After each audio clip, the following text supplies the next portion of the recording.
Hello student. तो आज हम लेकर के आए हैं एक और नई थ्योरम। इससे पहले जो हमने थ्योरम कराई थी वो हमारी थी इनफाइनाइट डायमेंशन के लिए, ये हमारी है फाइनाइट डायमेंशन के लिए।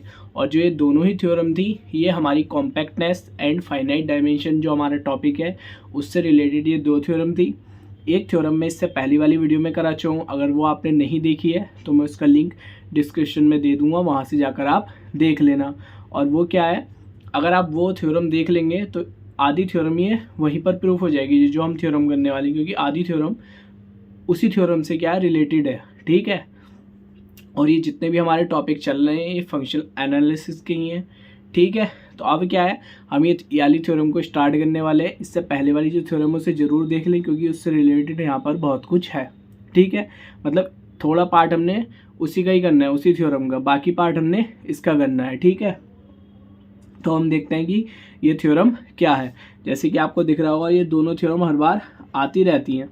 जैसे आपको दिख रहा होगा कि इन अ फाइनाइट डायमेंशन, वो वाली थी इनफाइनाइट के लिए। फाइनाइट डायमेंशन में क्या है, कोई नॉर्म्ड स्पेस है। अगर आपने नॉर्म्ड स्पेस पर भी नहीं देखी है कि क्या होता है तो उसका लिंक भी मैं डिस्क्रिप्शन में दे दूंगा, वो आप देख लें, क्योंकि आपको पता होना चाहिए नॉर्म्ड स्पेस क्या होता है। कोई एक्स है तो एनी सबसेट, हमारे पास कोई सबसेट है एम क्या हो, सबसेट ऑफ एक्स का इस compact if and only if, ये तभी हो सकता है जब एम क्या हो, क्लोज्ड हो एंड बाउंडेड हो। ठीक है, कोई भी अगर हम सबसेट ले लें, एम क्या हो सबसेट ऑफ एक्स का है तभी हो सकता है, और वो भी क्या हो कॉम्पैक्ट हो, ये तब हो सकता है इफ़ एंड ओनली इफ़ कि एम क्या हो क्लोज्ड हो और बाउंडेड हो। हमें क्या है, एक बार प्रूफ करना है कि एम क्या है कॉम्पैक्ट है। ठीक है, और फिर प्रूफ करना है कि क्लोज्ड एंड वो क्या है हमारा क्लोज्ड भी होगा और बाउंडेड भी होगा।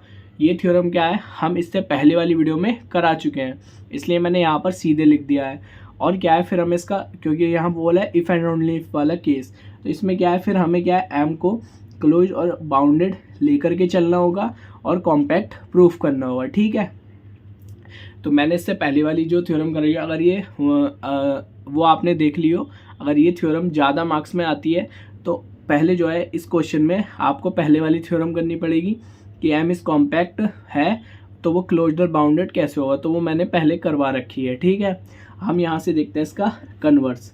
ठीक है, क्योंकि कन्वर्स में हमें क्या है, इसको क्लोज्ड लेकर के चलना होगा, क्लोज और बाउंडेड, और कॉम्पैक्ट दिखाना होगा। इसके लिए आपको क्या है कॉम्पैक्ट की डेफिनेशन का पता होना चाहिए, कॉम्पैक्ट क्या होता है, किसे कहते हैं। ठीक है, मैं एक बार, वैसे तो मैंने उस पर भी वीडियो बना रखी है और उसका लिंक भी मैं क्या है डिस्क्रिप्शन में दे दूंगा। अगर आपने फिर भी नहीं देखी है तो फिर भी मैं आपको बता देता हूँ एक बार कॉम्पैक्ट क्या होती है, क्योंकि कॉम्पैक्ट ही हमें क्या है इसमें प्रूफ करना है। सही है, कॉम्पैक्ट है, ये मैंने करवा रखी है और इसकी वीडियो भी मैंने अपलोड कर रखी है। इसमें क्या है, अगर कोई भी सीक्वेंस कॉम्पैक्ट तब होती है जब कोई भी सीक्वेंस हो एक्स के अंदर और हैज़ क्या रखता हो कन्वर्जेंट सब सीक्वेंस। कोई भी सीक्वेंस हो एक्स के अंदर और क्या रखे वो कन्वर्जेंट सीक्वेंस, तो वो उसे हम क्या बोलते हैं कॉम्पैक्ट। ठीक है, तो हमें यही प्रूफ करना है। एक सीक्वेंस हम ले लेंगे कोई भी एक्स एम के अंदर या एक्स के अंदर, और वो क्या रखेगा कन्वर्जेंट सब सीक्वेंस। अगर वो कन्वर्जेंट सब कुछ सीक्वेंस रखेगा तो हमारा क्या होगा कॉम्पैक्ट होगा। ठीक है, तो वही हम यहाँ पर देखने वाले हैं। तो हम क्या करेंगे, अब हम यहाँ पर हमें दे रखा था कि लेट हमारा जो एम है वो क्या है क्लोज्ड और बाउंडेड है। ठीक है, अब हमें प्रूफ क्या करना है कि एम हमारा क्या है कॉम्पैक्ट है, तो हम लिख देंगे कि we need to prove that कि एम इज़ क्या है हमारा कॉम्पैक्ट। सही है, अब हमें क्या है, हमें एक फाइनाइट डायमेंशन दे रखी है, तो हम क्या मान लेंगे कि लेट डायमेंशन एक्स बराबर क्या होगा, उसकी डायमेंशन हम मान लेंगे एन है। और ये क्या है E1 से लेकर के En तक ये क्या है बेसिस है किसकी, एक्स की। ठीक है, ये क्या है सारी बेसिस है। अब मैंने स्टार्टिंग में बता दिया था, पहले हमें क्या है कोई सब सीक्वेंस को क्या है, कोई सीक्वेंस को क्या है हमें कंसिडर करना पड़ेगा, उसी की हमें सब सीक्वेंस को निकालना पड़ेगा, और ऐसा होगा अगर वो आ जाएंगी तो वो क्या होगा कॉम्पैक्ट होगा। और वो भी जिसमें हम लेंगे, यानी कि इसमें एम में लेंगे तो एम में ही वो अगर सब सीक्वेंस वो कन्वर्जेंट सब सीक्वेंस आ जाएंगी तो ये क्या होगा कॉम्पैक्ट होगा। हम क्या कंसिडर कर लेंगे भी, consider any arbitrary sequence x M in M के अंदर। सही है, और जो हमारा ईच एक्स एम है उसको हम रिप्रेजेंट कर सकते हैं इस तरीके से। जो हमारा एक्स एम है जो हमने यहाँ पर सब सीक्वेंस में लिया है उसको क्या है हम रिप्रेजेंट कर सकते हैं इस तरीके से कि एक्स एम बराबर होगा अल्फ़ा 1 एम के E1 plus alpha 2 M E2 plus ऐसे ही En तक चलता रहेगा। ठीक है, अब हमें क्या है, प्रूफ करना है कि सिंस हम प्रूफ तो हमें जो करना है, और जो हमें यहाँ पर दे रखा है कि m क्या है हमारा, बाउंडेड है, क्लोजर बाउंडेड, तो पहले हम बाउंडेड ले लेंगे। अगर ये बाउंडेड होगा, ठीक है, अगर m बाउंडेड है तो कोई भी हम एलिमेंट ले लें m का, तो उसकी जो नॉर्म होगी, नॉर्म ऑफ xm, वो क्या होगी, किसी भी जो भी हमारा रियल नंबर होगा उससे क्या होगी, लेस देन और इक्वल टू होगी। सही है, और फॉर ऑल m, जितने भी हमारे यहाँ पर m होंगे, फॉर ऑल m। ठीक है, तो ये ध्यान रखना, यहाँ पर कोई भी हम m ले लें, यानी कोई भी एलिमेंट ले लें, तो उसकी जो नॉर्म होगी वो लेस देन होगी रियल नंबर से, फॉर ऑल m। और यहाँ पर क्या है, xm बराबर हमने माना पूरा का पूरा, इसको हम रिप्रेजेंट कर सकते हैं। हमने ये करा, m k को यहाँ लिख दिया, और यहाँ बना दिया हमने ग्रेटर देन का साइन, और यहाँ पर xm की वैल्यू लिख दी पूरी की पूरी। ठीक है, ठीक है, यही करा हमने, पूरी की पूरी वैल्यू लिख दी। यहाँ तक आ गया समझ में। अब हम देखते हैं आगे। ठीक है, अब जो हमने एक लेमा पढ़ा था, यानी कि एक थ्योरम मैंने करा भी रखी है, ये थी हमारी, किसमें थी, ये फाइनाइट डायमेंशन नॉर्म्ड स्पेस में करके, हाँ उसमें थी, जिसमें हमें सी को क्या है, एग्जिट कराना होता है। पहले मैं आपको थ्योरम दिखा देता हूँ। हाँ, ये थी फाइनाइट डायमेंशन नॉर्म्ड स्पेस एंड सब स्पेस में जो थी। ठीक है, अब इसमें क्या है, हमें ये सी एग्जिट कराना होता है यहाँ पर। ठीक है, सी ग्रेटर, यानी कि हमें दिखाना होता है यहाँ पर क्या है, सी एग्जिट करता है यहाँ पर, वो थी। और यहाँ पर क्या होता है कि हमें ये भी प्रूफ करना होता है कि जो हमारा ये नॉर्म ऑफ वेक्टर है वाला, ये क्या होगा, ग्रेटर देन इक्वल टू इस वाले वेक्टर से, सी वाले से। ठीक है, मेन मेरा ये दिखाने का मतलब, ये चीज़ मैंने करवा रखी है।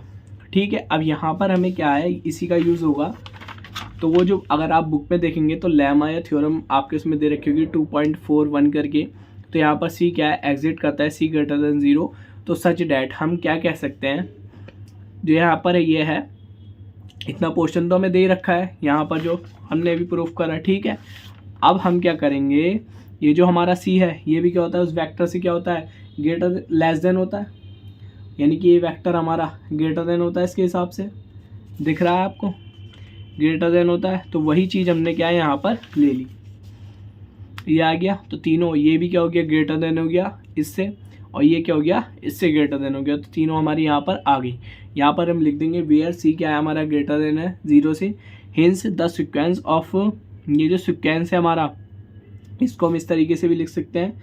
अगर लिखना जाए i बराबर 1 से लेकर के n तक अल्फ़ा i और ई आई, इस पूरे को। ठीक है, तो अगर ये जो हमारा ये सीक्वेंस है नंबर्स अल्फ़ा आई एम, यानी कि अल्फ़ा आई एम के उसमें लिखते हैं, ये क्या है, आई यहाँ पर क्या है, फिक्स्ड है, और वो क्या हो, बाउंडेड हो। अगर हमारे पास कोई भी सीक्वेंस हो और वो क्या हो, बाउंडेड हो। ठीक है, ध्यान रखना, कोई भी सीक्वेंस हो और वो क्या हो, बाउंडेड हो। अब ये हमने जो हमारी थ्योरम थी बॉल-जेनो, जो हमने उसमें भी पढ़ी थी, क्या नाम है अपना, फाइनाइट डायमेंशन नॉर्म्ड स्पेस में भी बताई थी मैंने। और ये इससे पहले वाली टॉपिक में जो थ्योरम थी वो उसमें भी आई थी, मतलब ये थ्योरम आई रही है सब में। बॉल-जेनो थ्योरम जो थी, तो उसमें क्या था, अगर कोई भी बाउंडेड है, अगर कोई भी सीक्वेंस बाउंडेड है, तो वो क्या रखेगा अपने पास, हमेशा क्या रखेगा, कन्वर्जेंट सब सीक्वेंस रखेगा। ये बात आप ध्यान रखना। तो हमने वही लिखा बाय बॉल-जेनो थ्योरम से, इट हैज़ अ कन्वर्जेंट सब सीक्वेंस, तो वो क्या रखेगा, कन्वर्जेंट सब सीक्वेंस जरूर रखेगा। ठीक है, तो हम क्या कर लेंगे, तो एक्स एम जो हम सब सीक्वेंस लेके चले, यहाँ पर सीक्वेंस कंसीडर कर ली थी हमने एक्स एम सब सीक्वेंस, तो ये क्या रखेगी, हैज़ रखती है आ सब सीक्वेंस, एक सब सीक्वेंस रखती है, यानी कि एक्स एम रखती है subsequence z M, which converge to, जो कि कन्वर्ज होगी किसके ऊपर, जेड के ऊपर, कन्वर्ज होगी किसके ऊपर, जेड के ऊपर। और जेड हमारा है आई बराबर 1 से लेकर n सिग्मा अल्फा आई ई आई। ठीक है, ये आ गया, यहाँ तक समझ में पूरा क्लियर है। अगर आपको क्लियर ना हो तो कमेंट में बता देना, मैं पूरी वहाँ पर मतलब कमेंट में ही बताने की कोशिश करूँगा। अब हमें पता है कि जो हमारा m है वो क्लोज भी है, बाउंडेड भी है। पहले हमने बाउंडेड ले लिया था, जिससे हमने यहाँ तक पहुँचे। अब क्या करेंगे, क्लोज ले लेंगे। अब क्या है, अगर हमारा m क्लोज्ड है, तो जो हमारा जेड एम होगा, ठीक है, वो भी तो किस में होगा, m में ही होगा। तो जो हमारा जेड है वो भी तो m में ही आएगा। ठीक है, अब कन्वर्ज हो रहा है जेड एम जेड पर, और जेड एम किस में, m के m में, तो जो हमारा जेड होगा वो भी तो m में ही होगा।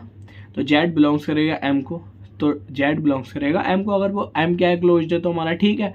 अब क्या हो गया, यही हमें प्रूफ करना था। तो हम यहाँ से ये बोल सकते हैं, क्योंकि हमें क्या है, सबसिक्वेंस ढूंढनी थी। मैंने पहली जब मैंने कॉम्पैक्ट की डेफिनेशन दिखाई थी तो उसमें क्या था, एक बार और दिखा देता हूँ, कि अगर हमारे पास कोई भी सीक्वेंस है एक्स के अंदर, वो क्या रखती हो, कन्वर्जेंट सबसिक्वेंस रखती हो, तो वो क्या होगी, कॉम्पैक्ट होगी। तो यहाँ पर आ तो गया, हमने ये लेके चले थे सीक्वेंस XM, हमें क्या मिल गई, यहाँ पर एक सबसिक्वेंस मिल गई, वो भी कन्वर्जेंट सबसिक्वेंस, और वो क्या है हमारे पास ZM है।